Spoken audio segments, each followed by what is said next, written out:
Hello. This will be the preview of a new story I've been working on.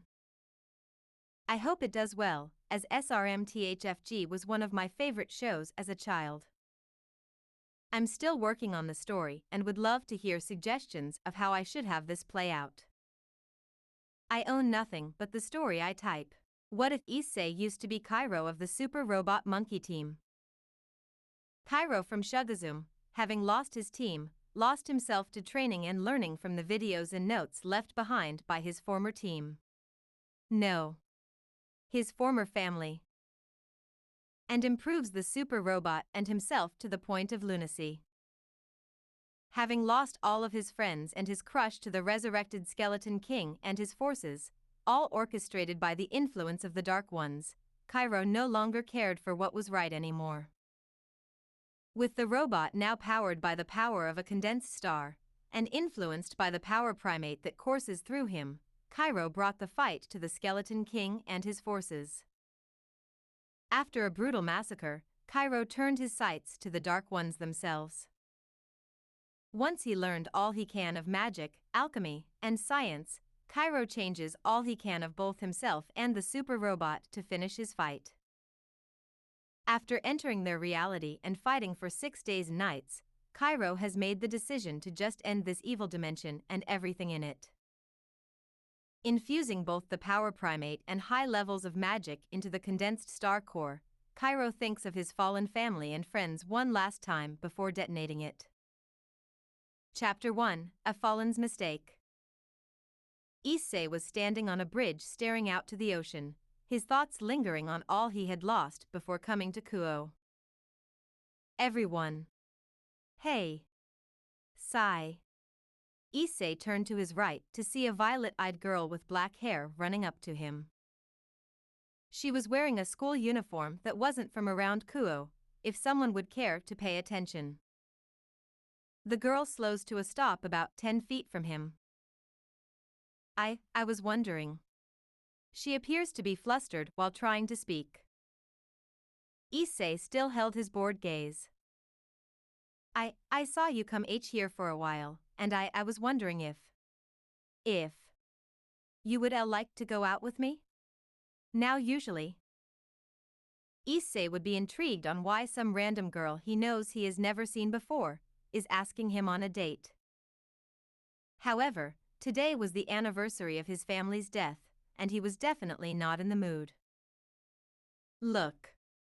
I'm sure you have a reason for being here and asking this. But I am not in the best of moods for someone to attempt to deceive me. What? You're in a uniform that doesn't even belong to a school in Kuo.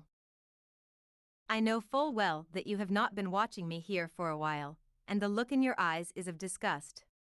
The girl was shocked with her mouth open. As I said, I am not in the mood. Good day. With that said, Issei left the fish-mouthed girl to head home. The next day rolls around. Issei, being still labeled as a child by this world's government, is currently in Kuo Academy taking his classes. He was still in a slightly depressed mood while thinking to himself in class. I've stopped dictators, escaped and defeated evil scientists, slain the revived Skullhead, mastered my dimension's magic, basically got a PhD from Gibson and Otto. And ended an entire dimension of evil, just to be sitting in a normal classroom on basic trig. What am I doing with my life? Near the end of the class, the girls start exclaiming in excitement. It's the prince. He's so hot. Ah. After the teacher calmed them down, she turned to the blonde.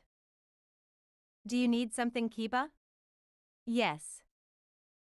The president of the Occult Research Club would like to see one Issei Hayadu.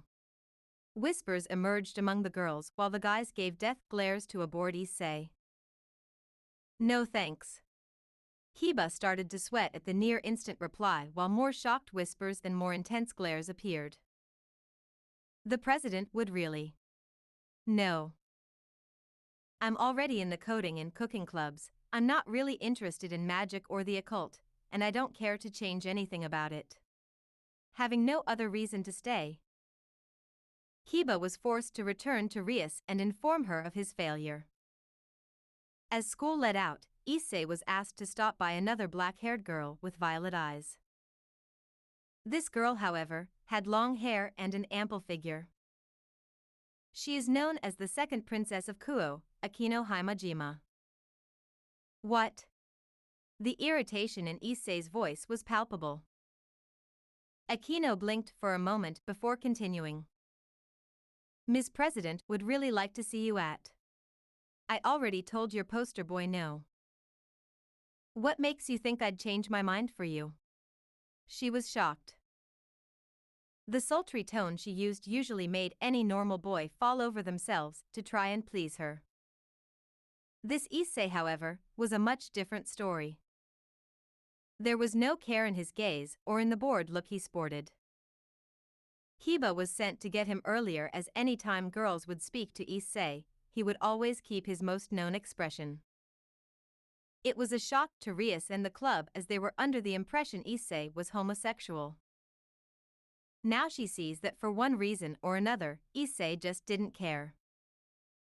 Getting more irritated fast, Issei just moved past her. Get this through your heads. I don't care to go or join. With a few more blinks, Akino was brought back to reality. She looked, only to see Issei had not stopped or looked back. She too would have to return to Rias and inform her of her failure. On his way home, Issei felt a disturbance pass by him quickly and started filling the area with its presence. It was this world's magic. As Issei had long since mastered his world's magic, he has been able to feel the foreign energy this world held since he arrived. Of course, my day gets worse. Issei turns around to see the girl from yesterday, standing in the center of the park, glaring at him. His face never changed. What now? The girl's face became red. You puny insignificant bug. This could have ended easily, but no. You don't want to be the good naive little boy. The girl shed her clothes and some light and some outfit consisting mostly of black leather straps took its place. Out of her back sprouted two black feathered wings, and she started floating. You're going to die now. You can blame God for that sacred gear he placed in you. As she lifted her right hand and formed a spear of light, Issei whispered under his breath. Monkey mind scream. Then let out an ear-piercing deep screech that sounded similar to that of a chimp. With a cry of pain, the black-winged girl fell to the ground, clutching her ears and attempting to compress her head in a vain attempt to try and alleviate the pain. Her light spear dissipated as her strength left her. Issei stopped his attack and proceeded to approach her as she lay shaking violently from the trauma he inflicted. The fingers of his right hand extended and sharpened to claws as his whole hand became dark pink and slightly transparent. Pink lines represented his new fingers, and a single pink line came from his wrist and formed a circle that connected them all. I said. The winged girl shakily lifted her head to see his face darkened with glowing eyes that held green and purple constantly mixing around. I'm not in a good mood. That ends the trial run. I feel like keeping a small amount of the childish hero in his personality, which would open up an easier redemption/realization arc, but having him become cold fits my style more, as I like to make characters a tad bit overpowered. Let me know what you think, and I'll try to start posting more. I have plenty of what-ifs ready, but I suck at digital art. So, I'll most likely do another Asta as Nightmare, as I already have the art. Have a good day.